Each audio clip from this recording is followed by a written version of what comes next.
दोस्तों हाज़र हाँ अज दी कुछ खबरां तुहाडे नाल साझीआं करन दे लई। सब तो पहला मामला आपां साझा करना अज अमेरिका दे विच टिकटॉक दी बैन का मामला कित्थे तक गलबात पहुंची है, की हुण इहदे उत्ते गलबात हो रही है। दूजा वालमार्ट वर्करां दी छांटी कर रहा, लोकां दे विच थोड़ा जिहा डर आ। तीजा अमेरिका दे विच लोकां दे ग्रोसरी खरीदण दा ढंग बदल गया। ते चौथा राष्ट्रपति जो बाइडन की लोकप्रियता दे विच थोड़ी जी कमी आई है। तो एक मुद्दा आपां गल करना कि दुनिया का पहला जिहड़ा 3D प्रिंटड रॉकेट सी वो फेल हो गया, इहदे बारे भी गलबात करांगे। सब तो पहली गलबात टिकटॉक बारे। टिकटॉक एक सोशल मीडिया प्लेटफॉर्म आ जिहदे उत्ते बहुत सारे यूजरस ने। तुसीं अपनी वीडियो बना सकते हैं, शेयर कर सकते हैं। 15 सैकंड तो लैके 60 सैकंड के विच अमरीका दे विच सरकारी जिहड़े डिवाइसिस ने उन्हां उत्ते इहनूं बंद कीता है, कैनेडा ने भी बंद कीता है, तो अमेरिका दे विच इहनूं होर गल चल रही है भी इंडिया वांगू बैन कर दिता जाए। पर कुछ जिहड़े ला मेकर ने वो इहदे हक च आ गया, वो कहंदे नहीं इहनूं बंद नहीं करना चाहिए, भी ये गलत आ। जिहड़ी साडी आज़ादी आ उहदे ते सीधा सीधा हमला भी तुसीं किसी चीज़ नूं इदां बंद नहीं कर सकदे। इहदे नाल हुण मामला थोड़ा जिहा होर टेढ़ा हो गया आ। अज जिहड़े इहदे CEO ने टिकटॉक सी उन्हां दी सुनवाई भी होनी है, उन्होंने अपना पक्ष भी रखना आ ते इस मामले दे विच कुछ अपडेट्स आउणगीਆਂ। ਇਹ ਜਿਹੜੀ ਐਪ ਆ ਟਿਕਟੌਕ ਇਹ Chinese tech company ByteDance ਦੱਸਦੇ ਆ ਉਹਨੇ ਡਿਵੈਲਪ ਕੀਤੀ ਆ ਤੇ ਸਤੰਬਰ 2016 ਦੇ ਵਿੱਚ ਲਾਂਚ ਕੀਤੀ ਸੀ। ਤੇ ਉਸ ਵੇਲੇ ਇਹਦਾ ਨਾਂ ਹੋਰ ਸੀਗਾ, ਡੋਇਨ ਇਹਦਾ ਨਾਂ ਦੱਸਿਆ ਜਾਂਦਾ ਸੀ। ਉਹਦੇ ਤੋਂ ਬਾਅਦ ਫਿਰ ਇਹਨੂੰ ਟਿਕਟੌਕ ਇਹਦਾ ਨਾਂ ਦੇ ਦਿੱਤਾ ਇਹਨਾਂ ਨੇ ਇੰਟਰਨੈਸ਼ਨਲ ਮਾਰਕੀਟ ਦੇ ਵਿੱਚ 2018 ਦੇ ਵਿੱਚ। ਤੇ ਇਹ ਟਿਕਟੌਕ ਇੰਨੀ ਜ਼ਿਆਦਾ ਪਪੂਲਰ ਹੋ ਗਈ ਕਿ ਪੂਰੀ ਦੁਨੀਆ ਦੇ ਵਿੱਚ 1 ਬਿਲੀਅਨ ਐਕਟਿਵ ਯੂਜ਼ਰ ਇਹਦੇ ਪਿਛਲੇ ਸਾਲ ਤੱਕ ਸੀਗੇ। ਹੁਣ ਐਪ ਦੇ ਵਿੱਚ ਜਿਹੜੀ 2 ਬਿਲੀਅਨ ਟਾਈਮ ਤੋਂ ਜ਼ਿਆਦਾ ਵਾਰੀ ਇਹ ਐਪ ਸਟੋਰ ਤੇ ਗੂਗਲ ਪਲੇ ਤੋਂ ਡਾਊਨਲੋਡ ਹੋ ਚੁੱਕੀ ਆ। ਮਤਲਬ ਦੁਨੀਆ ਦੀ ਸਭ ਤੋਂ ਵੱਧ ਕੋਈ ਡਾਊਨਲੋਡ ਹੋਣ ਵਾਲੀ ਐਪ ਜੇ ਹੈਗੀ ਆ ਤਾਂ ਉਹ ਟਿਕਟੌਕ ਆ। ਇਹਦਾ ਜਿਹੜਾ ਜਿਸ ਤਰੀਕੇ ਨਾਲ ਤਰੀਕਾ ਆ ਇਹਦਾ ਵਰਤਣ ਦਾ, ਇੰਟਰੈਕਟ ਕਰਦੀ ਆ ਐਪ, ਪਰਸਨਲ ਕਰਦੀ ਆ, ਪਰਸਨਲਾਈਜ਼ ਕਰਦੀ ਆ ਕੰਟੈਂਟ ਨੂੰ, ਫੀਡ ਨੂੰ, ਇਹਦੇ ਵਿੱਚ ਆਰਟੀਫਿਸ਼ੀਅਲ ਇੰਟੈਲੀਜੈਂਸ ਕੰਮ ਕਰਦੀ ਆ। ਇਹਦੀ ਬਹੁਤ ਸਿਫਤ ਹੋਈ ਆ, ਪਹਿਲਾਂ ਬੜੇ ਵਾਇਰਲ ਟਰੈਂਡ ਹੋਏ ਆ ਇਹਦੇ ਉੱਤੇ ਸੋਸ਼ਲ ਮੀਡੀਆ ਦੇ ਉੱਤੇ। ਇਹਦੇ ਨਾਲ ਕੰਟਰੋਵਰਸੀ ਇਹਦੀ ਹੋਈ ਆ ਜਿਹੜੀ ਡਾਟਾ ਪ੍ਰਾਈਵੇਸੀ ਤੇ ਸਿਕਿਉਰਿਟੀ ਨੂੰ ਲੈ ਕੇ, ਜਿਹਨੂੰ ਲੈ ਕੇ ਇਸ ਵੇਲੇ ਅਮਰੀਕਾ ਦੇ ਵਿੱਚ ਗੱਲਬਾਤ ਚੱਲ ਰਹੀ ਸੀ। ਚਾਈਨੀਜ਼ ਜਿਹੜੀ ਓਨਰਸ਼ਿਪ ਆ ਇਹਦੀ ਤੇ ਐਪ ਬੈਨ ਹੋ ਗਈ, ਰਿਸਟ੍ਰਿਕਟਡ ਹੋ ਗਈ ਬਹੁਤ ਸਾਰੇ ਦੇਸ਼ਾਂ ਦੇ ਵਿੱਚ, ਇੰਡੀਆ ਦੇ ਵਿੱਚ, ਇੱਥੇ ਅਮਰੀਕਾ ਦੇ ਵਿੱਚ। ਤੇ ਪੋਪੂਲੈਰਿਟੀ ਇਹਦੀ ਅਜੇ ਵੀ ਲਗਾਤਾਰ ਵੱਧ ਰਹੀ ਆ। ਤੇ ਇਹਦੇ ਨਾਲ ਬਹੁਤ ਸਾਰੇ ਫੀਚਰ ਨੇ ਇਹਦੇ ਵਿੱਚ, ਜਿੱਦਾਂ ਤੁਸੀਂ ਐਡਿਟ ਕਰ ਸਕਦੇ ਹੋ, ਫਿਲਟਰ ਲਾ ਸਕਦੇ ਹੋ, ਹੋਰ ਕਈ ਕੁਛ ਕਰ ਸਕਦੇ ਆ। ਇਹਨੇ ਬਹੁਤ ਸਾਰੇ ਜਿਹੜੇ ਪਲੇਟਫਾਰਮ ਦਿੱਤੇ ਆ ਟਿਕਟੌਕ ਨੇ ਕਈ ਬਿਜ਼ਨਸਿਸ ਨੂੰ, ਜਿਹੜੇ TikTok for business, TikTok live, ਜਿਹੜੇ ਉਹਨੂੰ ਕੰਟੈਂਟ ਕ੍ਰੀਏਟਰ ਜਿਹੜੇ ਹੈਗੇ ਉਹਨਾਂ ਦੀ ਹੈਲਪ ਕਰਦੇ ਆ। ਹੁਣ ਇਸ ਮਾਮਲੇ ਦੇ ਵਿੱਚ ਜਿਹੜੇ ਕੁਛ ਲਾ ਮੇਕਰ ਨੇ ਉਹਨਾਂ ਨੇ ਤੇ ਨੈਸ਼ਨਲ ਸਿਕਿਉਰਿਟੀ ਐਕਸਪਰਟ ਹੈਗੇ ਆ ਜਿੱਥੇ ਇਹਦੀ ਬੈਨ ਕਰਨ ਦੀ ਗੱਲਬਾਤ ਕਰ ਰਹੇ ਆ ਅਮਰੀਕਾ ਦੇ ਵਿੱਚ ਸੋਸ਼ਲ ਮੀਡੀਆ ਇਸ ਐਪ ਨੂੰ। ਦੂਜੇ ਪਾਸੇ ਜਿਹੜੇ ਕੁਛ ਜਿਵੇਂ ਰਿਪਰੈਜ਼ੈਂਟੇਟਿਵ ਜਮਾਲ ਬਾਉਮੈਨ ਨੇ ਉਹ ਇਸ ਚੀਜ਼ ਦੇ ਉੱਤੇ ਹੱਕ ਆਪ ਵੀ ਉਹ ਟਿਕਟੌਕ ਯੂਜ਼ ਕਰਦੇ ਆ ਤੇ ਥੋੜ੍ਹਾ ਜਿਹਾ ਵੱਖਰੀ ਸੁਰ ਰੱਖ ਰਹੇ ਆ। ਇਹ ਉਹ ਕਹਿੰਦੇ ਵੀ ਜਿਹੜੇ ਲੋਕ ਇਹਨੂੰ ਯੂਜ਼ ਕਰਦੇ, ਆਪਣੇ ਆਪ ਨੂੰ ਐਕਸਪ੍ਰੈਸ ਕਰਦੇ ਆ, ਆਪਣਾ ਗੱਲਬਾਤ ਬਾਹਰ ਦੱਸਦੇ ਆ, ਉਹਨਾਂ ਦੀ ਤੇ ਨੁਕਸਾਨ ਆ ਜੇ ਇਹਨੂੰ ਬੰਦ ਕਰ ਦਿੱਤਾ। ਉਹ ਕਹਿੰਦੇ ਜੇ ਇਹਨੂੰ ਬੈਨ ਅਮਰੀਕਾ ਦੇ ਵਿੱਚ ਕੀਤਾ ਤਾਂ ਇਹ ਜਿਹੜੀ ਉਹਨਾਂ ਦੀ ਫਰੀਡਮ ਆਫ ਸਪੀਚ ਆ ਅਮਰੀਕਨ ਵਾਸੀਆਂ ਦੀ, ਉਹਦੇ ਉੱਤੇ ਸਿੱਧਾ ਸਿੱਧਾ ਹਮਲਾ ਹੋਊਗਾ। ਇਹਨੂੰ ਬੰਦ ਨਹੀਂ ਕੀਤਾ ਜਾਣਾ ਚਾਹੀਦਾ। ਜਿਹੜੇ ਰਿਪਬਲਿਕਨ ਤੇ ਡੈਮੋਕ੍ਰੈਟਸ ਦੋਵੇਂ ਪਾਰਟੀਆਂ ਦੇ ਲੋਕ ਉਹਨਾਂ ਨੂੰ ਚਿੰਤਾ ਇਹਦੇ ਵਿੱਚ ਹੈਗੀ ਆ ਕਿ ਜਿਹੜੀ ਸ਼ਾਰਟ ਵੀਡੀਓ ਸਾਈਟ ਹੈਗੀ ਆ ਜਿਹਦੀ ਚਾਈਨਾ ਜਿਹਨੂੰ ਓਨ ਕਰਦਾ, ਕਿਤੇ ਸਾਡੀ ਜਸੂਸੀ ਨਾ ਕਰਦੀ ਹੋਵੇ ਤੇ ਸਾਡੀ ਮਿਸ ਇਨਫੋਰਮੇਸ਼ਨ ਉੱਧਰਲੇ ਪਾਸੇ ਨਾ ਚਲੇ ਜਾਵੇ। ਕਈ ਬਿੱਲ ਇੰਟਰੋਡਿਊਸ ਕੀਤੇ ਗਏ ਆ ਜਿਨ੍ਹਾਂ ਦੇ ਨਾਲ ਅਮਰੀਕਾ ਦੇ ਵਿੱਚ ਇਹਦਾ ਯੂਜ਼ ਬੈਨ ਹੋ ਸਕਦਾ। ਪਰ ਫਸਟ ਅਮੈਂਡਮੈਂਟ, ਹੁਣ ਜਿਹੜੀ ਫਸਟ ਅਮੈਂਡਮੈਂਟ ਆ ਉਹਦੇ ਤਹਿਤ ਕਿਹਾ ਜਾ ਰਿਹਾ ਕਿ ਜੇ ਇਹ ਬੈਨ ਕੀਤੀ ਗਈ ਤਾਂ ਜਿਹੜਾ ਬੇਸਿਕ ਪ੍ਰਿੰਸੀਪਲ ਆ ਅਮਰੀਕਨ ਡੈਮੋਕ੍ਰੇਸੀ ਦਾ, ਅਮਰੀਕੀ ਜਿਹੜਾ ਲੋਕਤੰਤਰ ਆ ਉਹਦਾ ਜਿਹੜਾ ਮੁੱਢਲਾ ਇੱਕ ਨਿਯਮ ਆ ਉਹਦੇ ਉਲਟ ਚਲੀ ਜਾਊਗੀ, ਜਿਹਨੂੰ ਕਿ ਫ੍ਰੀ ਸਪੀਚ ਕਹਿੰਦੇ ਆ।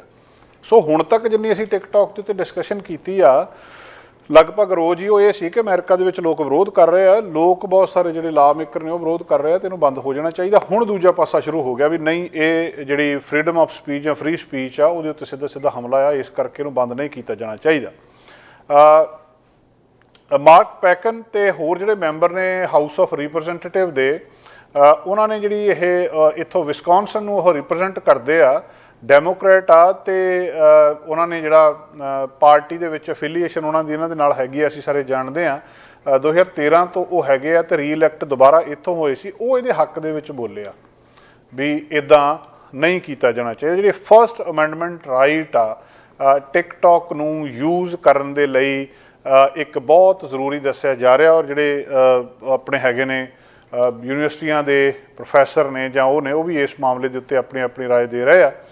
ਟਿਕਟੌਕ ਦਾ ਵਿਰੋਧ ਹੋਇਆ ਐਪ ਦਾ ਬੈਨ ਕਰਨ ਦੇ ਲਈ, ਤੇ ਕੰਪਨੀ ਇਹ ਵੀ ਕਲੇਮ ਕਰਦੀ ਹੈ ਕਿ ਇਸ ਵੇਲੇ ਅਮਰੀਕਾ ਦੇ ਵਿੱਚ 150 ਮਿਲੀਅਨ ਐਕਟਿਵ ਯੂਜ਼ਰ ਨੇ ਇਹਦੇ, ਤੇ ਟਿਕਟੌਕ ਜਿਹੜੀ ਇਸ ਵੇਲੇ ਇੰਨੀ ਜ਼ਿਆਦਾ ਉੱਥੇ ਪਪੂਲਰ ਹੋ ਚੁੱਕੀ ਹੈ। ਪਰ ਜਿਸ ਤਰੀਕੇ ਦੇ ਨਾਲ ਹੁਣ ਇਹਦੇ ਹੱਕ ਦੇ ਵਿੱਚ ਆਵਾਜ਼ਾਂ ਆਉਣੀਆਂ ਸ਼ੁਰੂ ਹੋ ਗਈਆਂ, ਲੋਕ ਇਹਦੇ ਹੱਕ ਦੇ ਵਿੱਚ ਬੋਲਣ ਲੱਗ ਪਏ, ਥੋੜ੍ਹਾ ਜਿਹਾ ਔਖਾ ਹੋ ਗਿਆ ਇਹਨੂੰ ਬੈਨ ਕਰਨਾ। ਇੰਨੇ ਸੌਖੇ ਤਰੀਕੇ ਦੇ ਨਾਲ ਇਹਨੂੰ ਬੈਨ ਨਹੀਂ ਕੀਤਾ ਜਾ ਸਕਦਾ।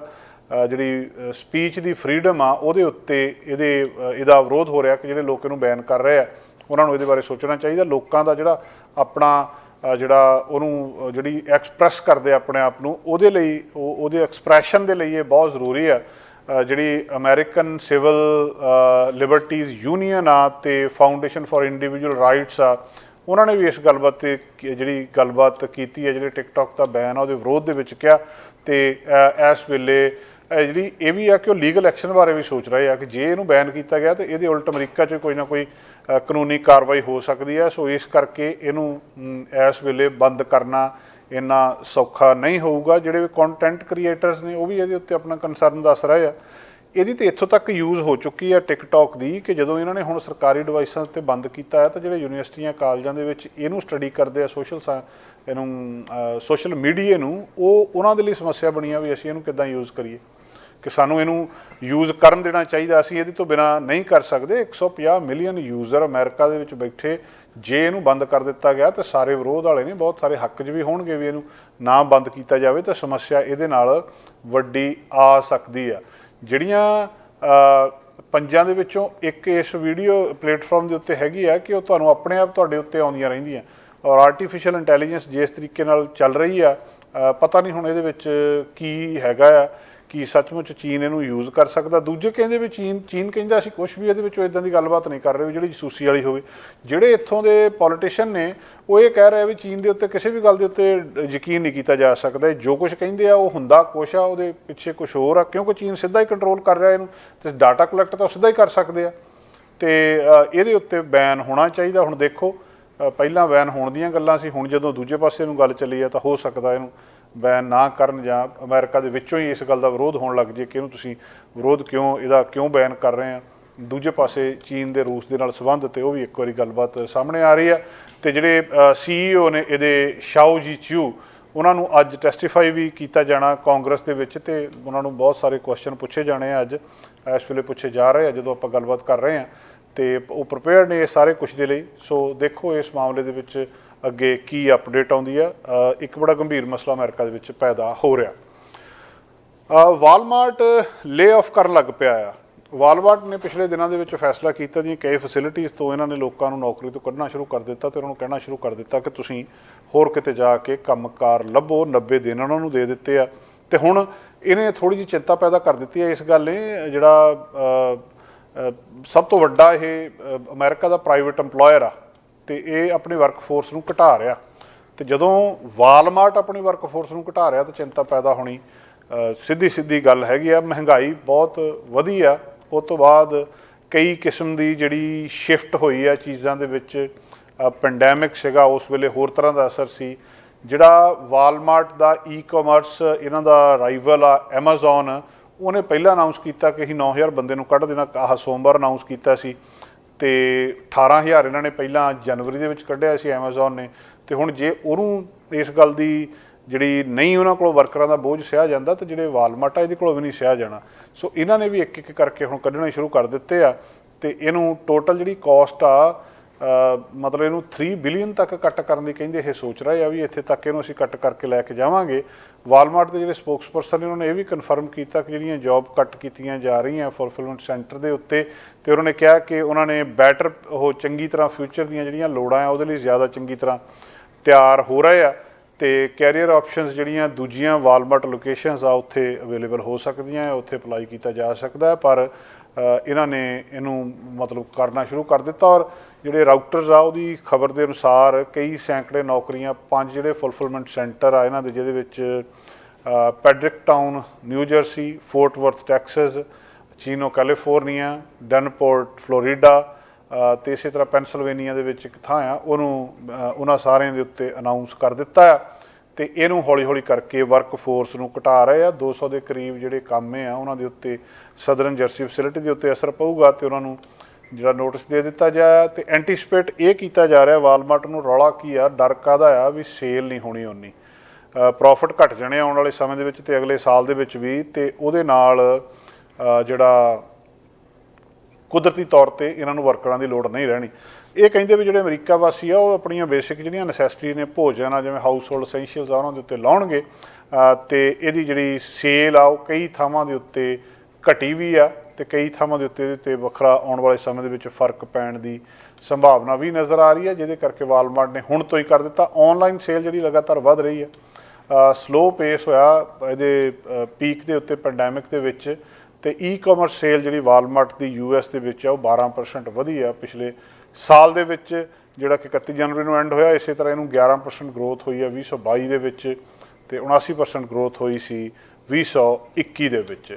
ਸੋ ਕਈ ਸੈਂਕੜੇ ਵਰਕਰਾਂ ਨੂੰ ਵਾਲਮਾਰਟ ਤੋਂ ਕੱਢਿਆ ਜਾ ਰਿਹਾ ਆ, ਹੋਰ ਲੋਕੇਸ਼ਨ ਦੇ ਉੱਤੇ ਕੰਮ ਲੱਭ ਸਕਦੇ ਆ, ਪਰ ਸਮੱਸਿਆ ਇਸ ਵੇਲੇ ਆਈ ਆ। ਇਹ ਵਾਲਮਾਰਟ ਸ਼ਿਫਟ ਕਰ ਰਿਹਾ ਕਿ ਕਿੱਥੇ ਇਹਨਾਂ ਨੂੰ ਬੰਦੇ ਚਾਹੀਦੇ, ਕਿੱਥੇ ਨਹੀਂ ਚਾਹੀਦੇ, ਕਿਹੜੇ ਫੀਲਡ ਦੇ ਵਿੱਚ ਚਾਹੀਦੇ ਆ, ਆਨਲਾਈਨ ਜ਼ਿਆਦਾ ਸੇਲ ਹੋ ਰਹੀ ਆ ਜਾਂ ਦੂਜੇ ਪਾਸੇ ਜਾ ਰਹੇ ਆ। ਥੋੜ੍ਹੀ ਜਿਹੀ ਸਮੱਸਿਆ ਲੋਕਾਂ ਨੂੰ ਆਉਣ ਵਾਲੇ ਸਮੇਂ ਦੇ ਵਿੱਚ ਇਹਦੇ ਨਾਲ ਆ ਸਕਦੀ ਹੈ।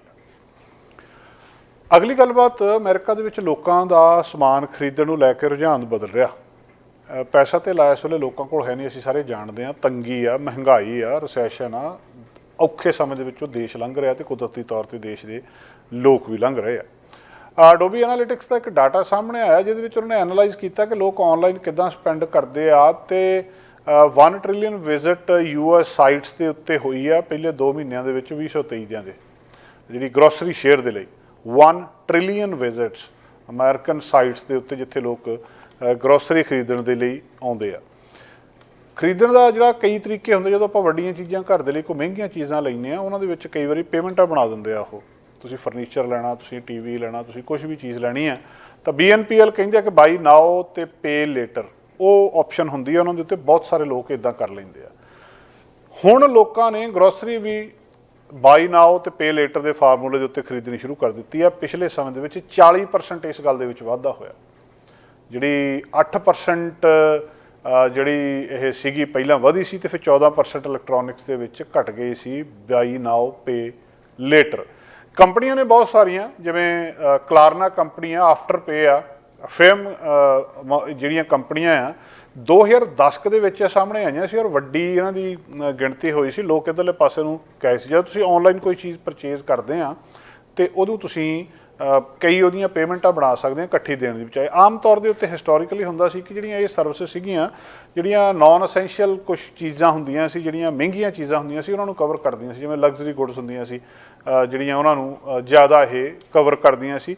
ਤੇ ਪਰ ਹੌਲੀ ਹੌਲੀ ਇਹਨਾਂ ਦਾ ਕੰਸਰਨ ਜਿਹੜਾ ਸ਼ਹਿਰਾਂ ਦੇ ਵਿੱਚ ਆਉਣਾ ਸ਼ੁਰੂ ਹੋ ਗਿਆ, ਜਿੱਥੇ ਇਹਨਾਂ ਨੇ ਇਨਕਰੇਜ ਕੀਤਾ ਯੰਗ ਲੋਕਾਂ ਨੂੰ ਕਿ ਤੁਸੀਂ ਸਪੈਂਡ ਕਰੋ ਤੇ ਉਹਦੇ ਵਿੱਚ ਆ ਜਾਓ, ਤੇ ਬਾਅਦ ਦੇ ਵਿੱਚ ਜਦੋਂ ਤੁਹਾਡੇ ਕੋਲ ਪੈਸੇ ਹੋਣਗੇ ਉਦੋਂ ਤੁਸੀਂ ਦੇ ਦਿਓ। ਜਿਹੜੀ ਅਡੋਬੀ ਆ, ਇਹਦੇ ਅਨੁਸਾਰ ਬਾਈ ਨਾਓ ਪੇ ਲੇਟਰ ਇਸ ਵੇਲੇ ਬਦਲ ਰਿਹਾ ਆ।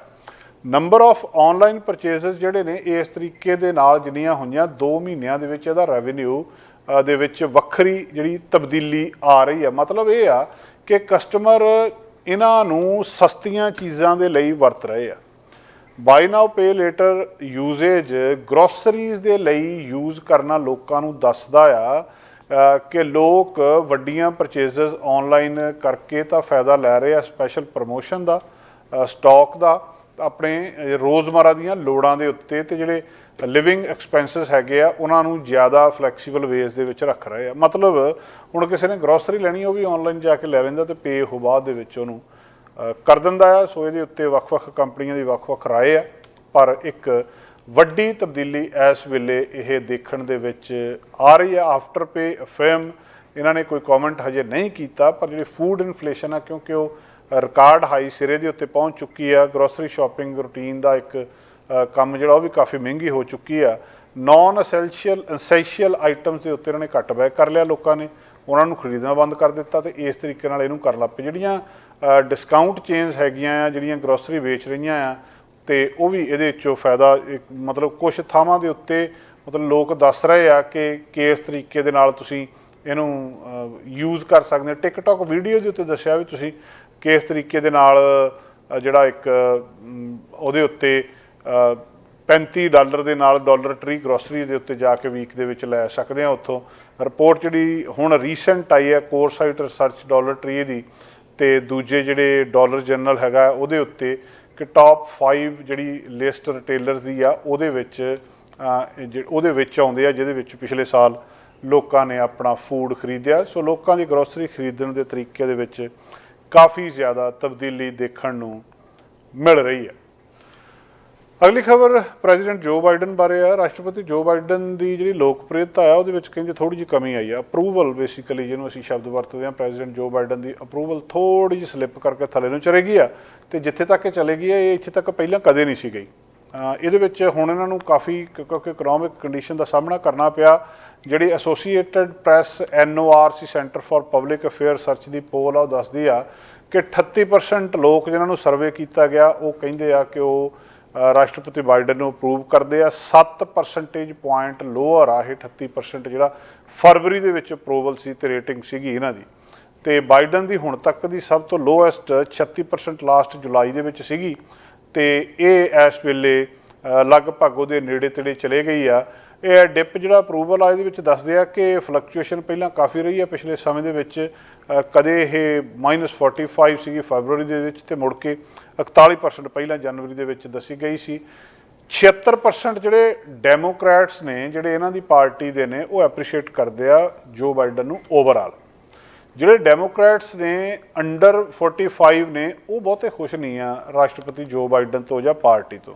66% ਅਪਰੂਵ ਕਰਦੇ ਆ ਜੋ ਬਾਈਡਨ ਨੂੰ, 85% ਦੇ ਮੁਕਾਬਲੇ ਡੈਮੋਕ੍ਰੈਟਸ ਜਿਹੜੇ 45% ਜਾਂ ਉਹ ਤੋਂ ਜ਼ਿਆਦਾ ਆ।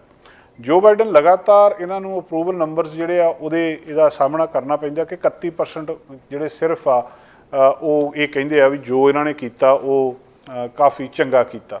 ਸੋ ਇਸ ਮਾਮਲੇ ਦੇ ਵਿੱਚ ਜਿਹੜਾ ਸਰਵੇ ਆ ਉਹਦੇ ਵਿੱਚੋਂ ਕਈ ਗੱਲਾਂ ਸਾਹਮਣੇ ਆਈਆਂ ਕਿ ਸਿਰਫ ਕੁਆਟਰ ਇੱਕ ਅਮਰੀਕਨ ਦਾ ਕਹਿ ਰਿਹਾ ਕਿ ਇਕੋਨਮੀ ਗੁੱਡ ਆ, ਦੇਸ਼ ਚੰਗੀ ਡਾਇਰੈਕਸ਼ਨ ਦੇ ਵਿੱਚ ਜਾ ਰਿਹਾ, ਸਿਰਫ ਕੁਆਟਰ। ਤੇ ਜਿਹੜਾ ਕਿ ਇਹ ਵੀ ਫਲਕਚੁਏਟ ਕਰ ਰਿਹਾ ਪਿਛਲੇ ਕਈ ਮਹੀਨਿਆਂ ਤੋਂ। ਸਰਵੇ ਦੇ ਵਿੱਚ 1081 ਜਿਹੜੇ ਅਡਲਟ ਸੀਗੇ ਉਹਨਾਂ ਨੂੰ ਮਾਰਚ 16 ਤੋਂ ਲੈ ਕੇ 20 ਦੇ ਵਿੱਚ ਗੱਲਬਾਤ ਕੀਤੀ ਗਈ। NORC ਨੇ ਇਹਦੀ ਪ੍ਰੋਬੇਬਿਲਿਟੀ ਬੇਸਡ ਇਹ ਗੱਲਬਾਤ ਕੀਤੀ ਸੀ, ਤੇ ਇਹਦੇ ਵਿੱਚੋਂ ਇਹ ਸਾਰਾ ਕੁਝ ਪਤਾ ਲੱਗਿਆ ਸੀ। ਰਾਸ਼ਟਰਪਤੀ ਜੋ ਬਾਈਡਨ ਅਸੀਂ ਸਾਰੇ ਜਾਣਦੇ ਹਾਂ ਕਿ 46ਵੇਂ ਪ੍ਰਧਾਨ ਮੰਤਰੀ ਰਾਸ਼ਟਰਪਤੀ ਮਾਫੀ ਚਾਹੁੰਦੇ ਆ ਅਮਰੀਕਾ ਦੇ ਰਾਸ਼ਟਰਪਤੀ, ਜਿਨ੍ਹਾਂ ਨੇ ਜਨਵਰੀ 2021 ਨੂੰ ਆਫਿਸ ਦੇ ਵਿੱਚ ਆਏ ਸੀ। ਤੇ ਜਦੋਂ ਉਸ ਵੇਲੇ ਤੋਂ ਲੈ ਕੇ ਕਈ ਇਹਨਾਂ ਨੇ ਵੱਡੇ ਕੰਮ ਕੀਤੇ ਆ। ਕੋਵਿਡ ਉਸ ਵੇਲੇ ਇਹਨਾਂ ਕੋਲ ਵੱਡਾ ਚੈਲੰਜ ਸੀ, ਉਸ ਵੇਲੇ ਲੋਕਾਂ ਨੇ ਬਹੁਤ ਪਸੰਦ ਕੀਤਾ ਸੀ ਉਹਦੇ ਉੱਤੇ। COVID-19 ਦੇ ਨਾਲ ਇਹਨਾਂ ਨੇ ਜਿਹੜੇ ਕੁਝ ਹੋਰ ਕੰਮ ਵੈਕਸੀਨ ਸੀਗੇ ਜਾਂ ਹੋਰ ਕੰਮ ਸੀਗੇ, ਤੇ ਇਹਦੇ ਨਾਲ ਜਿਹੜਾ ਇਨਵਾਇਰਨਮੈਂਟ ਦੇ ਉੱਤੇ ਇਹਨਾਂ ਨੇ ਕਲਾਈਮੇਟ ਚੇਂਜ ਦੇ ਉੱਤੇ ਇਹਨੂੰ ਕੰਮ ਕੀਤਾ ਔਰ ਟੌਪ ਪ੍ਰਾਇਓਰਿਟੀ ਬਣਾਇਆ। ਪੈਰਿਸ ਕਲਾਈਮੇਟ ਜਿਹੜਾ ਐਗਰੀਮੈਂਟ ਸੀਗਾ ਉਹਦੇ ਉੱਤੇ ਪਹਿਲੇ ਦਿਨ ਜਦੋਂ ਆਫਿਸ ਦੇ ਵਿੱਚ ਆਏ ਸੀ ਤੇ ਦੁਬਾਰਾ ਉਧਰਲੇ ਪਾਸੇ ਆਏ ਤੇ ਕਲੀਨ ਐਨਰਜੀ ਦੇ ਵਿੱਚ ਇਨਵੈਸਟ ਕਰਨ ਦੀ ਗੱਲਬਾਤ ਕੀਤੀ ਸੀ। ਕਈ ਗੱਲਾਂ ਕਰਕੇ ਇਹਨਾਂ ਦੀ ਜਿਹੜੀ ਸਿਫਤ ਵੀ ਹੁੰਦੀ ਹੈ, ਫਿਰ ਰਿਸਟ੍ਰਿਕਸ਼ਨ ਵੀ ਕੀਤੀ ਇਹਨਾਂ ਨੇ। ਮੀਥੇਨ ਐਮਿਸ਼ਨ ਦੇ ਉੱਤੇ ਜਿਹੜਾ ਪਰਮਿਟ ਦਿੱਤਾ ਸੀ ਇੱਥੇ ਕੈਨੇਡਾ ਤੋਂ ਉਧਰ ਨੂੰ ਅਮਰੀਕਾ ਨੂੰ ਜਾਣ ਵਾਲੀ ਕੀਸਟੋਨ XL ਪਾਈਪਲਾਈਨ ਦਾ, ਉਹਨੂੰ ਇਹ ਰੀਵੋਕ ਕਰ ਦਿੱਤਾ, ਬੰਦ ਕਰ ਦਿੱਤੀ ਸੀ।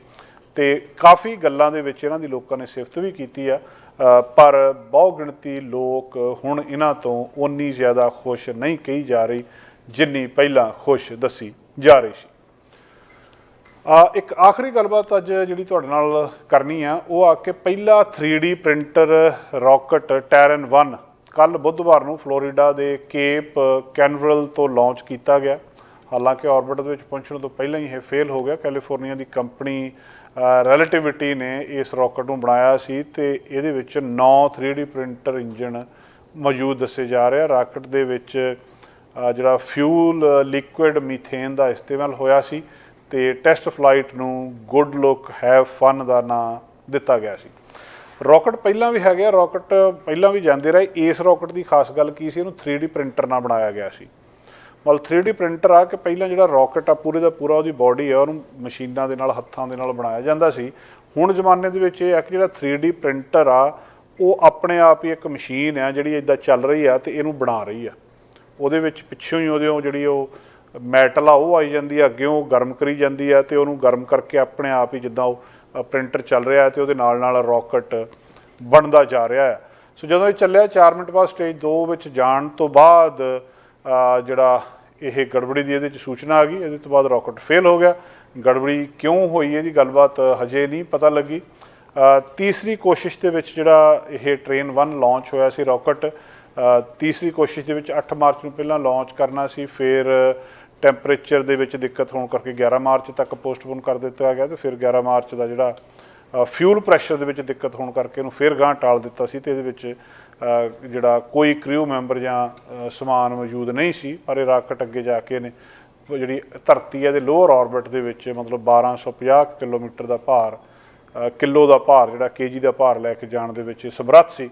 ਰਿਲੇਟਿਵਿਟੀ ਦੇ ਜਿਹੜੇ ਸਪੇਸ ਲਾਂਚ ਦੀ ਕਮੈਂਟੇਟਰ ਆਰਵਾ ਟੇਜਾਨੀ ਆ ਕੇਲੀ, ਉਹਨੇ ਦੱਸਿਆ ਕਿ ਦੁਨੀਆ ਦੇ ਵਿੱਚ ਪਹਿਲੀ ਵਾਰ ਕਿਸੇ 3D ਪ੍ਰਿੰਟਡ ਰਾਕਟ ਲਾਂਚ ਨਹੀਂ ਕੀਤਾ ਸੀ। ਪੂਰੀ ਤਰ੍ਹਾਂ ਦੇ ਵਿੱਚ ਸਫਲ ਨਹੀਂ ਹੋ ਸਕੇ, ਲੇਕਿਨ ਰਾਕਟ ਲਾਂਚਿੰਗ ਇਸ ਗੱਲ ਦਾ ਸਬੂਤ ਆ ਕਿ ਭਵਿੱਖ ਦੇ ਵਿੱਚ 3D ਪ੍ਰਿੰਟਡ ਰਾਕਟ ਜਿਹੜਾ ਲਾਂਚ ਕਰਨਾ ਉਹ ਸੰਭਵ ਆ, ਪੋਸੀਬਲ ਆ। ਤੇ ਇਹਨੂੰ ਜਿਹੜਾ ਸਭ ਤੋਂ ਵੱਡੇ 3D ਮੈਟਲ ਪ੍ਰਿੰਟਰ ਦੇ ਨਾਲ ਬਣਾਇਆ ਸੀ। 110 ਫੁੱਟ ਜਾਣੀ ਕਿ 33.5 ਮੀਟਰ ਲੰਬਾ, 7.5 ਫੁੱਟ ਚੌੜਾ ਤੇ 85% ਹਿੱਸਾ 3D ਪ੍ਰਿੰਟਡ ਆ। ਦੁਨੀਆ ਦਾ ਸਭ ਤੋਂ ਪਹਿਲਾ 3D ਪ੍ਰਿੰਟਡ ਆਬਜੈਕਟ ਆ। ਸਭ ਤੋਂ ਵੱਡੇ ਜਿਹੜੇ 3D ਪ੍ਰਿੰਟਡ ਹੈਗਾ ਮੈਟਲ ਪ੍ਰਿੰਟਰ ਦੀ ਮਦਦ ਦੇ ਨਾਲ ਬਣਾਇਆ ਗਿਆ ਸੀ। ਤਾਂ ਇਹਨੂੰ ਭਵਿੱਖ ਦੇ ਵਿੱਚ ਕਹਿੰਦੇ ਹੋਰ ਰਾਕਟ ਕੰਪਨੀ ਜਿਹੜੀ ਹੈ ਇਸ ਤਰ੍ਹਾਂ ਦੇ 3D ਪ੍ਰਿੰਟਰ ਦੇ ਨਾਲ ਬਣਾਉਣ ਬਾਰੇ ਸੋਚ ਰਹੀ ਹੈ। ਦੋਸਤੋ, ਇਹਦੇ ਨਾਲ ਹੀ ਅੱਜ ਦਾ ਪ੍ਰੋਗਰਾਮ ਇੱਥੇ ਸਮਾਪਤ ਕਰਦੇ ਹਾਂ ਤੇ ਕੱਲ ਫਿਰ ਹਾਜ਼ਰ ਹੋਵਾਂਗੇ ਕੁਝ ਨਵੀਆਂ ਗੱਲਾਂ ਬਾਤਾਂ ਨਾਲ। ਹੁਣ ਤੁਸੀਂ ਦੇਖ ਸਕਦੇ ਹੋ ਗਲੋਬਲ ਪੰਜਾਬ ਟੀਵੀ ਨੂੰ ਡਾਊਨਲੋਡ ਕਰੋ ਸਾਡੀ ਐਪ ਐਂਡਰੋਇਡ ਜਾਂ iOS ਤੇ ਫ੍ਰੀ ਵਿੱਚ, roku ਅਤੇ Amazon Fire TV ਤੇ ਜਾਂ Apple TV ਤੇ। ਨਾਲ ਹੀ ਦੇਖ ਸਕਦੇ ਹੋ ਲਾਈਵ ਸਟ੍ਰੀਮਿੰਗ www.globalpunjabtv.com ਤੇ।